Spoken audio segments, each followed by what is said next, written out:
Olá, eu sou o pastor Daniel, que bom você escolheu ouvir a palavra de Deus. Eu espero que essa palavra possa tocar o seu coração e trazer uma transformação na sua vida. Fique até o final, pois Deus tem algo especial para você. Se possível, curte, faça um comentário e até mesmo considere a possibilidade de compartilhar com seus contatos esta mensagem. Deus te abençoe. Em Efésios 3:20 diz assim: aquele que é capaz de fazer infinitamente mais do que tudo que pedimos ou pensamos, de acordo com o seu poder que atua em nós. E a Ele seja a glória na igreja em Cristo Jesus, por todas as gerações, para todos sempre. Amém. Esse versículo, irmãos, poderoso da palavra de Deus, começa declarando que o nosso Deus, Ele é capaz. Lucas 1:37 diz que nada é impossível para o nosso Deus. Quantos creem nessa verdade, irmãos? O nosso Deus não é somente capaz de fazer, irmãos, mas o versículo diz que Ele é capaz de fazer o quê? Infinitamente. Qual é o tamanho do infinito, irmãos? Nós não conseguimos medir o infinito. Mostra a grandeza de Deus. Mas, irmãos, nosso Deus é tão grande, tão exagerado de abençoador, que a Bíblia não somente diz que Ele é capaz de fazer infinitamente, mas ainda diz que Ele é capaz de fazer infinitamente o quê? Mais do que tudo, ou seja, não são algumas coisas, não, é tudo que nós precisamos, tudo aquilo que nós pedimos, e a última parte diz aquilo que nós pensamos. Em algumas versões, nesse lugar da palavra pensar, é colocada a palavra imaginar. Isso quer dizer, irmãos, que Deus faz tudo aquilo que nós pedimos, amém, irmãos? Faz além do que nós pedimos, mas o nosso Deus também é capaz de fazer além daquilo que nós nem conseguimos imaginar. E eu quero profetizar sobre você, que você vai viver sonhos e projetos na sua vida, que você nunca chegou a imaginar. Você ainda vai olhar para trás e vai dizer: como que eu posso estar vivendo isso? Eu jamais imaginaria que Deus faria isso na nossa vida, porque Ele é capaz de fazer infinitamente mais do que tudo que pedimos ou sequer imaginamos, de acordo com o seu poder. Agora o versículo diz que Deus vai fazer de acordo com um poder. Mas que poder é esse, irmãos? Referente a qual poder aqui a palavra de Deus está dizendo? Essa palavra aqui, poder, é a mesma palavra que está escrito lá no livro de Atos, capítulo 1, versículo 8. Quando Jesus então disse aos seus discípulos: ficai em Jerusalém, até que vocês sejam então o quê? Revestidos de poder. Essa palavra poder, irmãos, no original do grego é a mesma raiz da palavra dinamite. Você sabia disso? Aonde está escrito aqui poder, poderia ser traduzido como dinamite.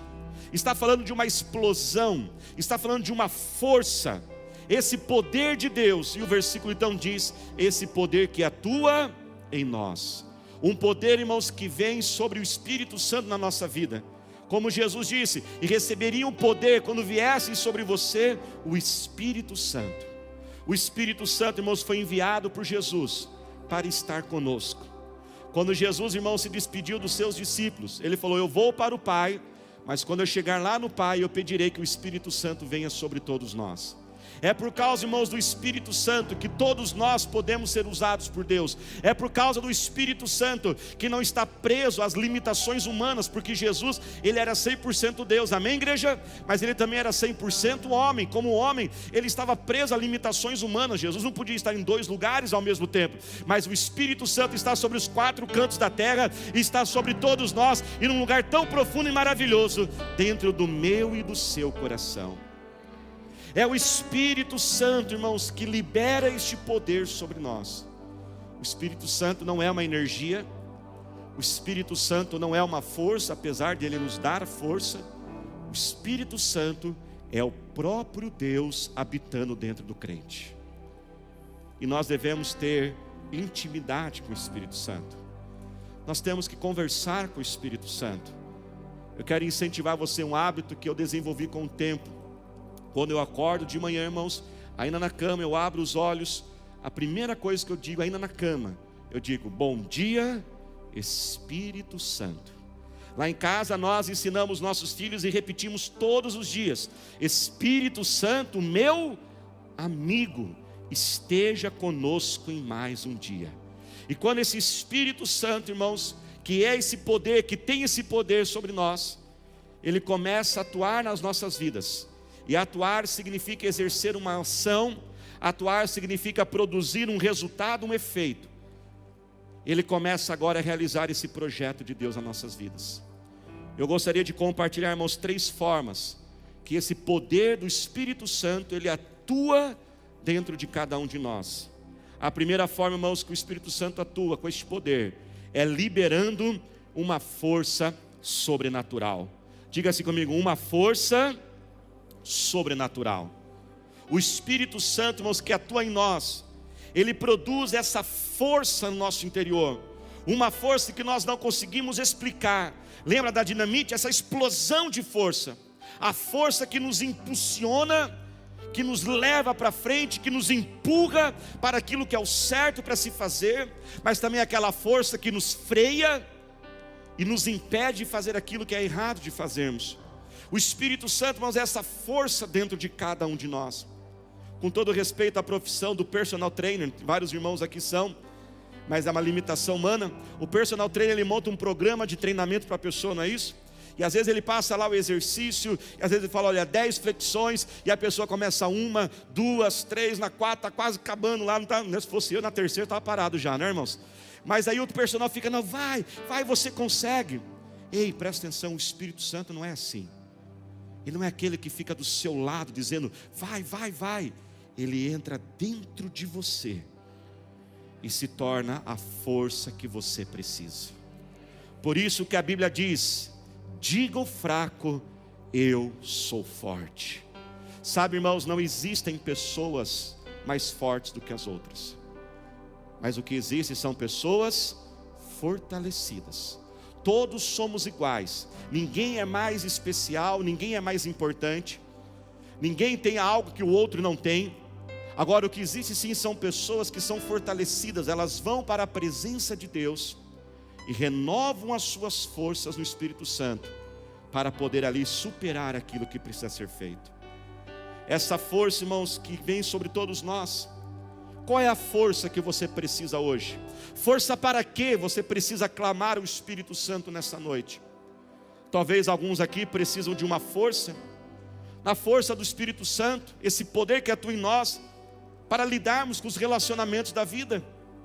Às vezes para lidar com aquele maridão mala, tem uns maridos que são mala, né, irmãos? Às vezes lidar com aquela esposa mal-humorada, o filho rebelde, pais irritantes, pois a Bíblia diz, pais, não irritem vossos filhos. Às vezes avós, idosos amargurados com a vida, mas não somente aguentar no sentido de suportar e ter que aguentar aquela pessoa, mas principalmente no sentido de se colocar no lugar da pessoa e enxergar a vida com os olhos dela, ou seja, compreendendo a sua vida e assim ter agora uma paciência verdadeira. A força para superar perdas, a perda de um emprego, a morte de um ente querido. Quantos, talvez ao ouvir essa mensagem, estão com suas vidas travadas, deixando de viver um sonho, um projeto, porque questões da vida, razões da vida, talvez perder alguém tão precioso, amados, somos seres humanos e sentimos, mas eu quero dizer algo que Deus põe em meu coração. Deus tem um plano e uma missão para cada um de nós, e se Deus permitiu você continuar vivo, é porque ainda existe uma missão para você cumprir. Superarmos, irmãos, a perda de um sonho que é interrompido, um projeto que nós não alcançamos. Uma força, irmãos, para perseverarmos, uma força para olharmos aquilo que está em nossas mãos e dizer, eu não vou desistir. Se Deus colocou esse negócio em teu coração, esta empresa foi Deus que colocamos, nós cremos no nome do Senhor Jesus, que a porta que Deus abre, ninguém pode fechar. Persevere até o final, Ele vai suprir a sua necessidade. Se você buscou a direção de Deus para abrir esse negócio, creia que Ele é fiel, pois Ele não faz nada pela metade, Ele não deixa nada inacabado. A obra que Ele começa, Ele vai terminar. Persevere até o final em nome de Jesus. Persevere em oração pela sua casa, ore pelo seu esposo, ore pelos seus filhos. Mateus 24:3 diz, aquele que perseverar até o fim, esse vai ser salvo. A força para mudar quem nós somos, a força para vencer hábitos, comportamentos, libertarmos de pecados, irmãos, de escravidões que o inimigo põe sobre nós. Ele é essa força, e nós precisamos, irmãos, aprender e conhecer e descobrir aquilo que nós precisamos mudar e alterar na nossa vida. Precisamos estudar a palavra de Deus, amém, igreja? Precisamos conhecer o Senhor. Salmo 139 diz, nós temos que pedir a Deus que Ele venha sondar o nosso coração. Mas você sabia, irmãos, que de uma certa forma, a maioria das coisas da nossa vida, que nós precisamos mudar, nós já sabemos que temos que mudar, não é mesmo? Vamos ser sinceros. A maioria das coisas da nossa vida, nós já sabemos o que é certo e o que é errado. Isso acontece, irmãos, porque quando Deus criou a humanidade, Ele embutiu dentro de cada um de nós um senso do que é certo e do que é errado. Quem é pai e mãe aqui e educou filhos sabe do que eu estou falando. Você vê às vezes aquela criancinha de 1 ano de idade, ela faz algo errado, ninguém falou para ela que era errado, mas você percebe que ela sente o quê? Uma vergonha, ela sente uma culpa, ela esconde o que ela fez algo de errado, não é assim? E quem disse aquilo que era errado para ela? Porque já está embutido dentro de nós. Alguns podem chamar isso de uma consciência, a consciência de Deus. No campo mais da filosofia, isso é chamado como uma moral que é colocada dentro de nós. E o ser humano, irmãos, ele tenta se libertar disso, você sabia disso? Porque essa moral, essa consciência que Deus põe dentro de nós, de uma certa forma ela é um freio para que o homem não venha viver uma vida depravada ainda maior, para que o homem não venha se autodestruir. Então é um freio que Deus coloca. Só que o homem, ele quer se rebelar contra Deus. Ele não quer esse freio dentro dele, porque ele quer fazer aquilo que é errado e fazer cada vez mais errado, e não se sentir mal, porque se ele remover esse freio, ele vai fazer o errado, e vai se sentir bem com o seu erro. E filósofos desde a antiguidade, eles tentam descobrir e começam às vezes especular, por exemplo, da onde que vem isso? E uma das motivos e uma das razões para eles tentarem se libertar disso, eles usam estratégias e dizem, olha, sabe o que é essa moral aí? Isso aí é algo que foi imposto pela sociedade. A sociedade que fica doutrinando as pessoas. Então nós temos que remover toda a estruturação da sociedade. Isso aí é uma coisa da família. A família tem que ser destruída, a família tem que ser deformada, porque é a família que fica condicionando as pessoas. Mas isso é algo da religião, isso é algo da Bíblia. A Bíblia fica falando o que é errado, o que é certo. Por isso que cada vez mais cresce a campanha para que a Bíblia perca a sua autoridade, e vão diminuindo a autoridade e o poder da palavra de Deus. Quem está dentro, diga amém. O objetivo de tudo isso, irmãos, é remover esse freio, para que o homem então se libere para fazer tudo aquilo que está de errado no teu coração. Veja bem, eu não estou dizendo que não exista pressão social. Existe sim uma pressão social, e nós não podemos caminhar debaixo dessa pressão, porque isso só vai trazer sofrimento para nós. Algumas dessas pressões sociais, por exemplo, uma pressão social que a gente vive é a pressão da beleza física. Estabelece-se um tipo de corpo e diz, este é o modelo de um corpo, e quem não está de acordo com aquele modelo é uma pessoa que não é uma pessoa disciplinada, não é uma pessoa que cuida do seu corpo.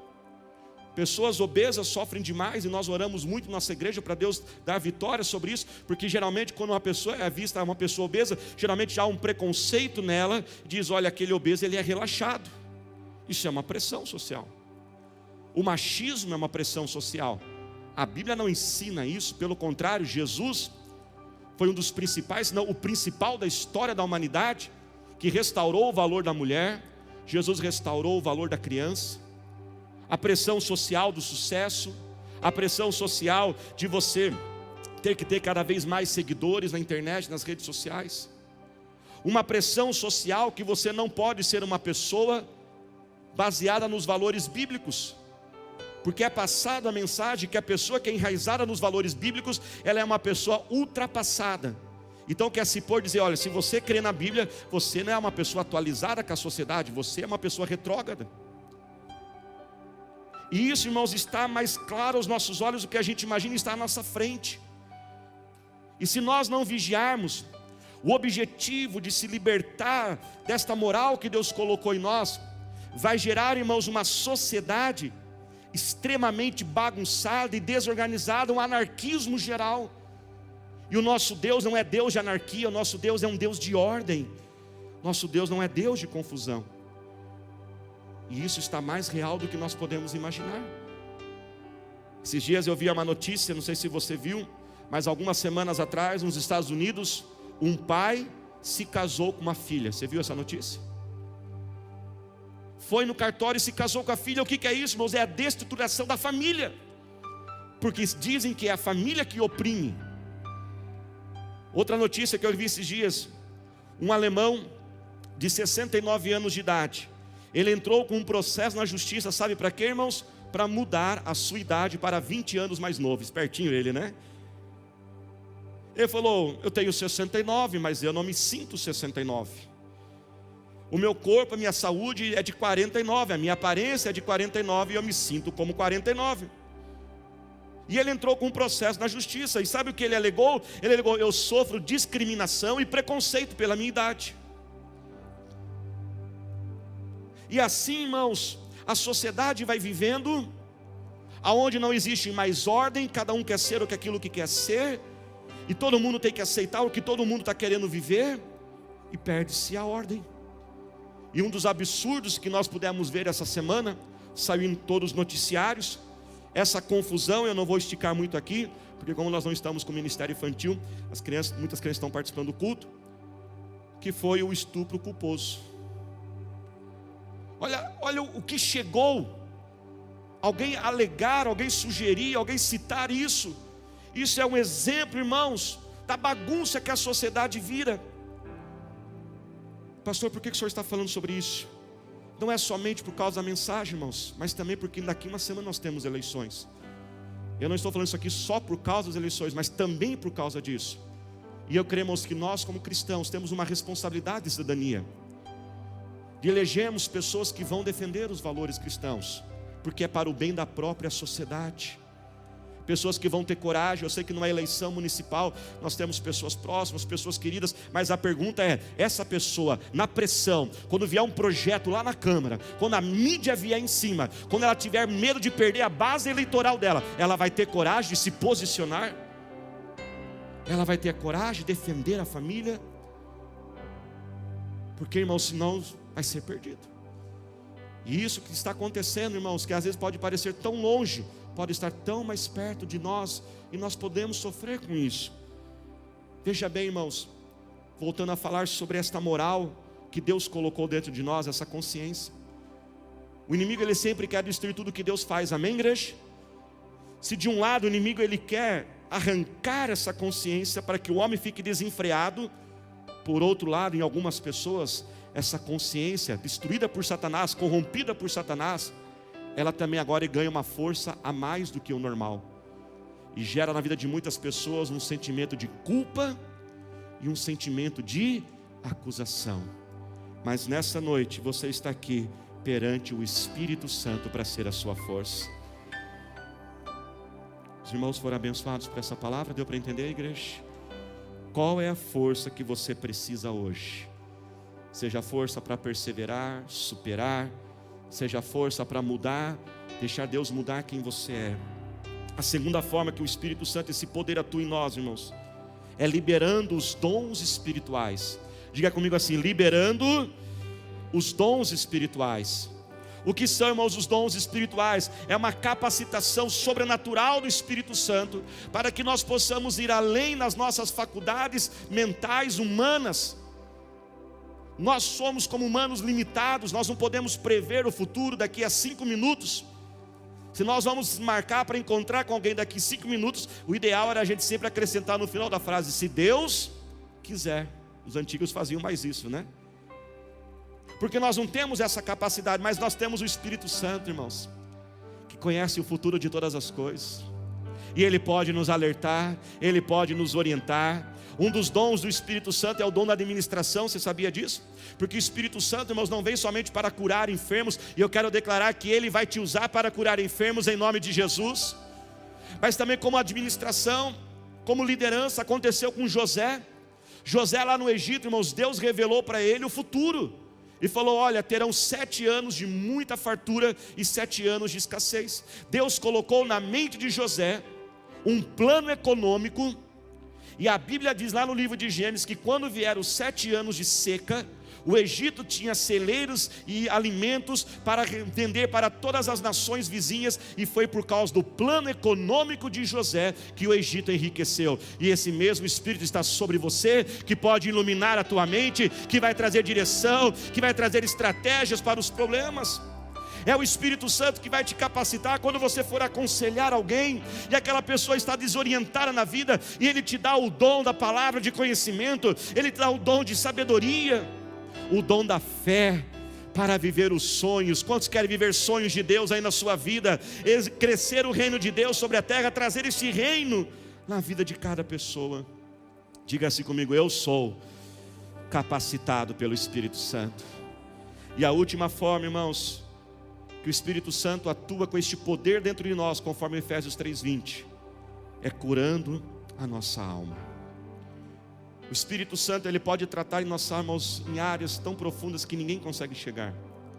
Gálatas 5:22 chama disso de fruto do Espírito. Preste atenção, fruto não é uma bênção que é dada. Quando a Bíblia diz a expressão fruto, ela está falando de um resultado. Uma árvore, ela produz um fruto. O fruto não aparece na árvore, ninguém põe a fruta na árvore, ela gera. E a Bíblia diz que o Espírito Santo, ele gera no crente um fruto. Quais são as características deste fruto? Veja se você está precisando de algum desses frutos. O amor, você precisa de mais amor na sua vida? A alegria, quantos precisam de mais alegria na sua vida? Irmãos, toda vez que você me ver aqui pregando, sabe, é um milagre de Deus na sua frente. Irmãos, o meu natural não é ser alegre. O meu natural não é ser motivado. Não é o meu natural. Se eu começar a orar menos, se eu começar a buscar menos o Espírito Santo, eu vou ficando desanimado. Eu fico cada vez mais ranzinza e chato. Por isso quando eu falo em maridão chato, aqui eu estou falando de mim mesmo. Viu? A revelação aí, né? Se eu não buscar o Espírito Santo, irmãos, isso vai crescer, essa tristeza cresce em mim. Eu tenho plena consciência, irmãos, que se eu não tivesse Jesus e o Espírito Santo, eu seria alguém que viveria diariamente em depressão, à base de remédios. Esse quem eu seria. Eu cresci na igreja, irmãos, eu não tive problema com drogas, eu não tive problema em outras áreas desse tipo, mas eu sei que eu preciso de Jesus, porque toda pessoa precisa de Jesus. E a alegria é um fruto do Espírito Santo. Por isso que eu preciso acordar de manhã, a primeira coisa é dizer bom dia Espírito Santo, e põe alegria nesse coração aqui, Jesus. A paz que excede o entendimento.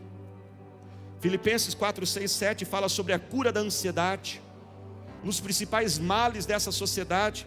Leia comigo o que diz Filipenses 4, 6 e 7, assim: não andem ansiosos por coisa alguma. Jesus tem a cura completa e total para todas as ansiedades da vida. Mas em tudo pela quê, irmãos? Pela oração, pela súplica, com ações de graças. Apresente os seus pedidos a Deus em uma paz que excede todo entendimento. Não tem explicação. Você vai ter uma paz que não tem explicação. Veja bem, irmãos, ter uma paz que não tem explicação não é você ser uma pessoa alienada, não. Ninguém está dizendo que você vai ser uma pessoa que fica viajando aí, uma pessoa que não tem noção do problema. Nós temos a noção do problema, nós temos a noção da gravidade. As coisas são sérias, as coisas são difíceis, mas eu tenho uma paz para resolver isso. Uma paz que vai proteger e guardar o meu coração, a minha alma, e também vai proteger a minha mente, o meu psicológico. Olha como a palavra de Deus é completa. Você não ama, irmãos, a palavra do Senhor? Quando nós buscamos ao Senhor, por isso na nossa igreja nós não abrimos mão de buscar o Espírito Santo, se derramar, de chorar. Às vezes, irmãos, a presença do Espírito Santo é tão grande sobre nós, que afeta até mesmo o nosso biológico, o nosso físico. Às vezes nós não aguentamos e caímos no chão, nós choramos na presença de Deus. Isso aconteceu lá no livro de Atos. Quando o Espírito Santo veio sobre os primeiros discípulos, a presença de Deus foi tão forte que os de fora começaram a dizer: esses homens estão como bêbados, embriagados, porque era a presença do Espírito Santo. Alguns alegam, mas pastor, mas isso aí é algo emocional. E eu pergunto, qual é o problema das emoções? Deus criou as emoções, e quando eu estou na presença de Deus, Ele vai limpando a minha alma, Ele vai enchendo a minha paz, meu coração da tua paz. Ele me enche com a bondade, com a mansidão, o domínio próprio, o controle. E eu freio a minha boca. eu freio os meus pensamentos. Eu vou fazer aquela prova do vestibular, do concurso. Eu não fico desesperado, sabe por quê? Porque aquela prova não determina o futuro da sua vida. A prova de um vestibular, você jovem, adolescente, a prova de um concurso, ela vai determinar se você vai fazer aquela faculdade ou trabalhar naquele lugar.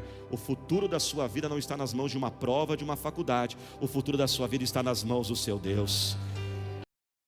Que bom que você ficou até o final. Espero que essa palavra tenha tocado o seu coração. Temos outras mensagens que também podem ser usadas por Deus para transformar a sua vida. Considere também a possibilidade de curtir, deixar um comentário e até mesmo compartilhar com os seus contatos. Deus te abençoe.